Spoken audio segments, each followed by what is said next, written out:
Hi, it's Chris with Implied Music. I'm super busy working on a film right now, so no new videos, but I'm pulling forward things from the past that I'm sure will be useful. We've been talking about suspensions, prepared dissonances. So let's look at this video on evaporating dissonance. I love the expression. It's a really powerful idea with some great chord progressions and a few excellent examples. Let's hop in.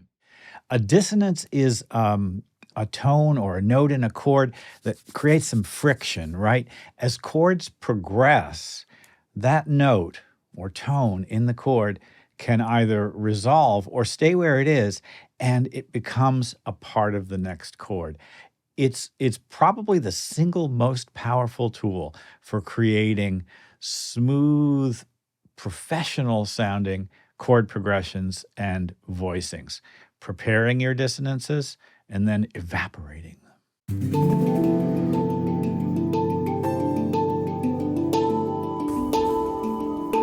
I have to say, this is a lesson I kind of try to give every year because I think if there's one thing you can do to make your pads and supporting string tracks, etc., sound better in your songs, it's to use good voice leading. Voice leading is the process of finding exactly how those notes in the chords, the chord progression, stack up. And probably the next level after that is creating a certain amount of dissonance, managing it well so that there's a kind of a sense of propulsion, of breathing in the progression. Listen to this progression here. This is a simple one, D minor, C, F, B flat, and then it repeats with slightly different voicings. Well, what I was interested in was hanging on to a couple of notes from that chord. And you can see them, I've got them in orange as well. So the D stays against the C chord, and then the A stays against the B flat.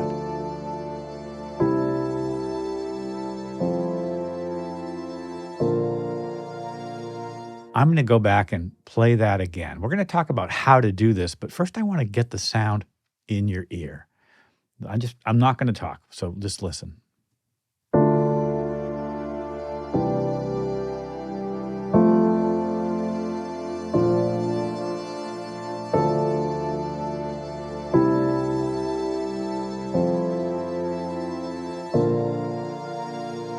There's a certain sweetness to that comes from having the suspension and then the resolving notes dissolve. We can do the same things with more aggressive chords as well. Gets very tense. And then the notes that were dissonant resolve. It's a really powerful approach. Here's one last listening example of how I used it with just some string writing. You can hear a propulsive, perseverating phrase. It's the blue notes on the top, you know, that C, D, C, D, C, D. And listen to how those notes are tense against the moving chord progression underneath.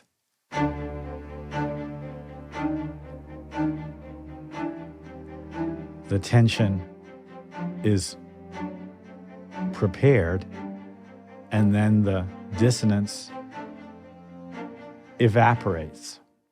And it creates a kind of a little story about how the notes within the chord progression are sort of a member of the group and then not a member of the group and then are brought back in again. Of course, guitarists know all about this. When you're a guitarist, you know all about this because it's just about open strings. There's an open G in this C chord, and it's also in this D chord. That same open G is just ringing in there. Here it is in the F chord. And that G is going to evaporate into the G major chord. So the G in the F, the G is the ninth in the F chord, evaporates.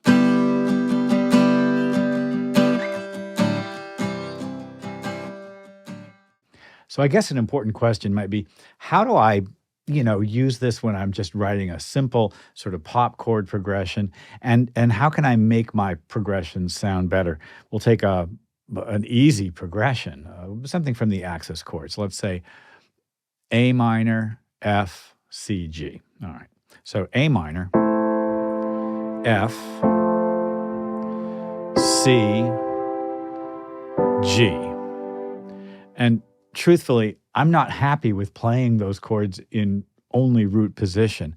I'm looking to create a version of these chords whose top line flows smoothly to the next chord.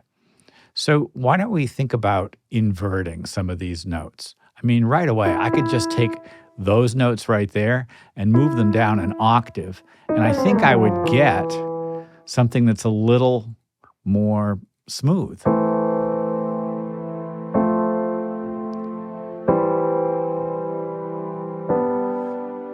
Yeah, no doubt about it. And of course, I just did that visually. I just looked at what was happening. Okay, so that's my progression now. The A chord, A minor, is in what we call second inversion. The fifth is on the bottom. And then the F chord is in root position, F, A, C. The next chord is C, and that's in what we call first inversion. The third of the chord is on the bottom. And then moving smoothly, we go to a G chord. And we have other options for the G chord. We could, for instance, have done this. And this actually might be a better solution. Shall we listen to it?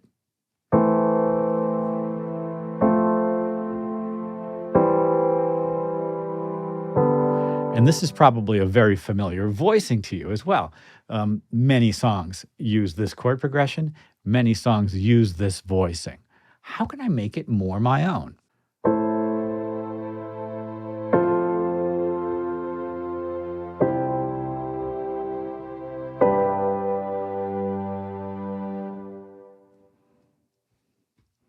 Well, I added a nice solid version of the bass, and I used the inversion up an octave.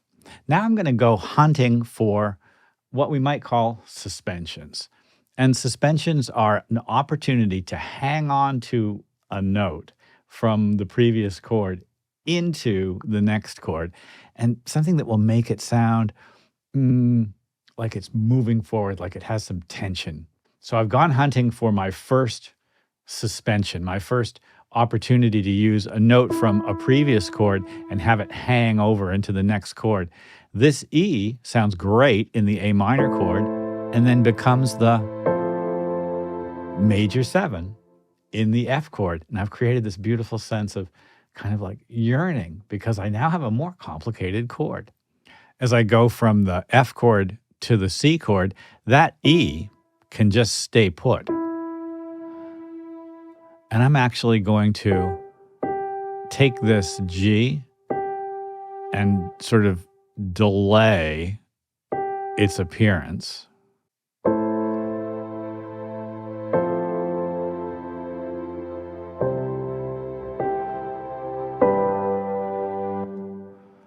I love the way delaying the appearance of the G and the C chord works. I'm going to use the same trick up here. I'm going to keep that C, hang it over into the G chord, and then allow it to drop down to the B.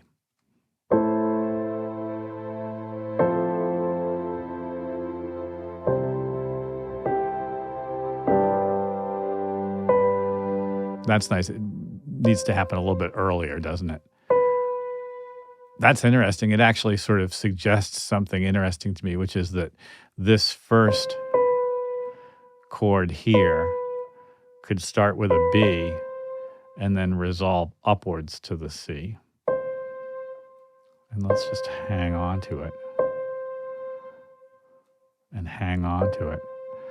I'm now creating these gorgeous kind of long tones.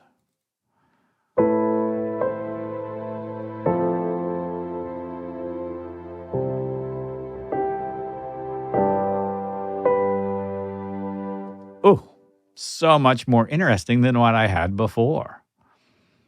Right? Let's listen to it again. It's the same chord progression. A minor, F,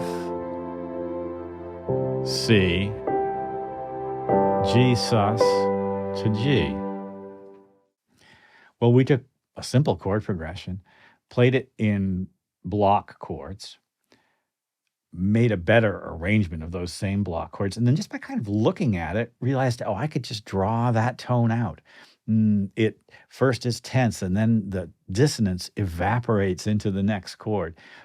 I've prepared those dissonances by having notes appear in one chord and then hang over into the next chord, and the net result is this kind of propulsive, much more colorful version of the same really standard chord progression. You can do this yourself.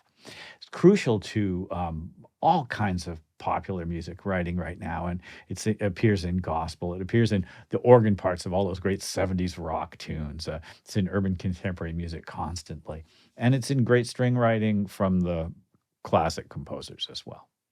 I hope this has been useful. Like and subscribe and ding that bell. You'll be notified when I do my videos. I'll see you next time.